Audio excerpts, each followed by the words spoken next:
Hey, Jen Lehner here, and you are listening to the Front Row Entrepreneur Podcast, episode number 5. You are listening to the Front Row Entrepreneur Podcast, where you always have a front row seat for the best tips and strategies in online business, marketing, and productivity.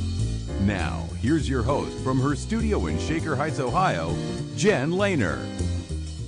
Today, we're going to talk about LinkedIn. A lot of people think about LinkedIn as a place for people who wear suits, lawyers, insurance agents. You know what I mean. But that really couldn't be further from the truth. I've created a helpful checklist for you based on everything discussed in this episode. Just text LinkedIn checklist, all one word, to 44222, and I'll send it right over. I want you to think about this. When somebody Googles you, or better yet, go ahead, log out of your browser and log back in incognito. Either log out, have someone else log in, do it from another computer. But the point is, make sure that you go to Google as a stranger, not as yourself. Okay. And then type in to the Google search bar your name and tell me what comes up. I am willing to bet that one or two things are going to pop up. It's either going to be your LinkedIn profile, if you have a LinkedIn account, or your Facebook profile. And guess what? Even if you are not active on LinkedIn, even if you are not active on Facebook, those two things are likely going to be the first two that pop up. So what I recommend to everybody who's on social media is that if you have opened up an account somewhere, even if you're not active there, if you're going to keep that account open, you need to make sure it looks as good as it can, right? Because you may want people to come on over and Google you and then land on the website that you just spent $20,000 creating. But unfortunately, they're going to land where they land, right? And you only get that one, or I should say 5 to 6 seconds to make a great first impression. And the good news is it's so very easy to do this on LinkedIn. And I'm going to give you some great tips to help you do this really well and pretty quickly. Okay. First of all, you want to make sure that you have all-star status on LinkedIn. And all that means is that you have completed your profile. And the great thing is LinkedIn will let you know what's missing in order for you to achieve this all-star status. And another question I get asked a lot is if I use the paid version of LinkedIn. I don't. I get everything I need from the free account. But if you're a recruiter or someone who needs to use LinkedIn a lot to do business, then it might be worth it for you to explore the paid option. For me, it works fine to use the free version. So getting all-star status. First of all, let's talk about your summary. What a lot of people do in their summary is they make it, first of all, they do it in the third person, like the old-fashioned way, the way that you write a resume, and it's really dry. And it would say like Jennifer Lehner achieved her degree in sociology from the College of Charleston and then pursued blah, blah, blah. Boring. Even if you are a rocket scientist, nobody wants to read all that. Nobody has time. So don't bore people. That's like number one. And you'll see a lot of that. So you want to actually write your LinkedIn profile in the first person. It's so much more interesting that way.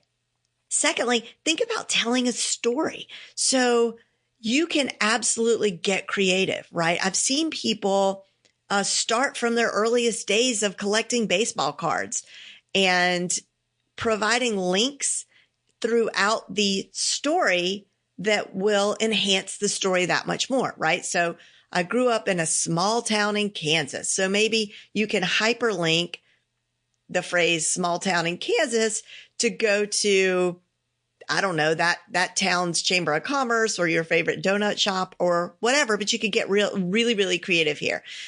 The other thing is don't have one giant chunk of text. It's very off-putting for all of us really to see a daunting amount of copy. So you want to have break up your text with a white space or even bullets. Bullets are great. And think about having a section that is who I am, who I can help, what I do, like really, really direct. So as people are reading it, they could say, oh yeah, she's for me, or he's not for me. And the other thing with your profile is let's keep it visually interesting. So starting at the tippy top of your page, there's a banner, and I'm not going to give you the specs on that because it honestly changes like month by month, but you can easily Google LinkedIn banner specs and get the dimensions that you need. Hire someone at Fiverr.com or Upwork, or do it yourself over at Canva.com. And I'll put all this in the show notes, but you can easily create a really attractive banner. And hey, as long as you have that, why not use that real estate to put another reminder of what it is you do or who you serve, and maybe your phone number or your big domain name so they can't miss it. The other thing is your actual heading next to your name. So whenever you move around LinkedIn, this follows you everywhere. And LinkedIn is a database just like Google. So when people search Google or LinkedIn, if you have the right keywords in your title, in your heading, then it's going to help you to get found that much more easily by the people who need to find you. Okay, so you may have noticed when you're on LinkedIn, some people will say financial advisor seeking opportunities in the home health industry. The point here is that your headline is dynamic. You could change it on a daily basis. You could change it based on whatever kind of outreach or networking you're going to be doing that day. If you know that people are going to be looking at your LinkedIn profile on a particular day, like let's say you're going to a convention and you're going to be meeting a lot of people, or you're going to be speaking, taking the stage, you could change your heading to suit that purpose. Again, highly searchable. So you want to put those keywords. If in my case, I'm a digital marketing strategist, I absolutely have that in there. If you're a consultant, it should be in there. What you do should be in there very explicitly. This is not a place to get clever. Although if you have room after the fact and want to say that you're passionate about diving, deep sea diving, or you're passionate about golden retrievers, you would be surprised what a great icebreaker that can be. All right. The next thing I want to talk about is the difference between a status update and an article. So when you head over to your profile, you'll see that there's an opportunity to share a status update or to post a link to something that you've read, an industry article that you think might be interesting to your audience. But then there's another place where you can post an article. And this is a really overlooked feature in LinkedIn, but it's really, really powerful.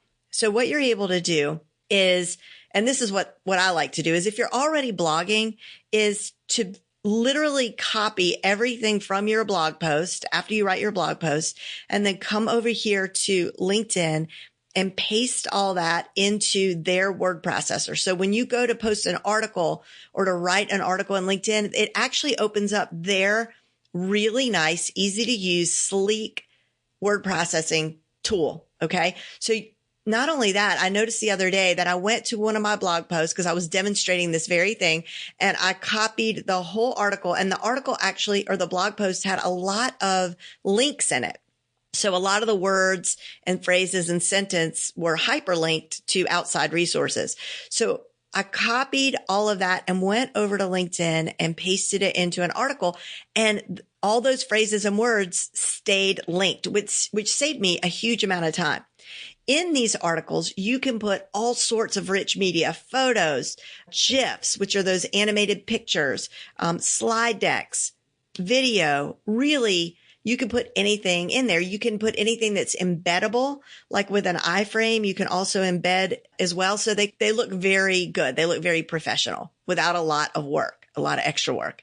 The next thing is you want to make sure it will ask you to tag your article. I think you get up to 3 tags that you can use. This is very important, and here's why. If LinkedIn thinks that your article is relevant to a larger audience, using their publishing program called Pulse, they will share it out with the hashtags or the groups who follow the topics that you tagged. And I don't know what their algorithm is, because as it turns out, it's not like you have to have a ton of engagement, likes, shares, comments on any given article for them to put this in Pulse. But there is something that they're looking for. And what will happen is, much to my delight, this has happened several times, where I'll post an article and Pulse will pick it up and thousands of people will see it, way more people than would ever see it on my blog. And here is the most important thing about posting articles on LinkedIn. The minute that you post an article on LinkedIn, all of your connections are notified. This does not happen when you just do a status update. So this is huge. They're going to get a notification that you just published an article. So if you do this consistently, and that's really the key, you guys, with everything that we do online, is that if you pick a lane and be consistent, and you're guaranteed to see great results. And lastly, I want to talk about another very overlooked, powerful feature on LinkedIn, and that's because it's relatively new, and that is video. So a couple of months ago, LinkedIn announced that you could post native video to the platform. And really, all that means is that you could publish a video directly to LinkedIn without having to put it on YouTube first or Wistia or Vimeo.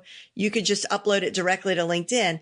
And it looks so much better. It takes up so much more space, so much more real estate in the news feed. So more people are likely to see it. That's number one. Number two is this is likely a precursor to LinkedIn having live streaming on the platform.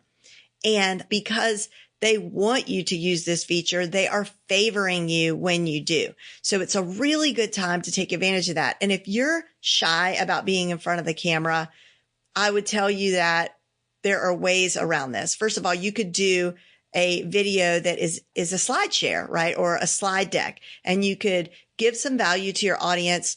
You could give industry updates, your top 10 list of favorite industry books, your favorite podcasts, and you can actually just present that in a video format that is a slide deck and you don't have to be on camera.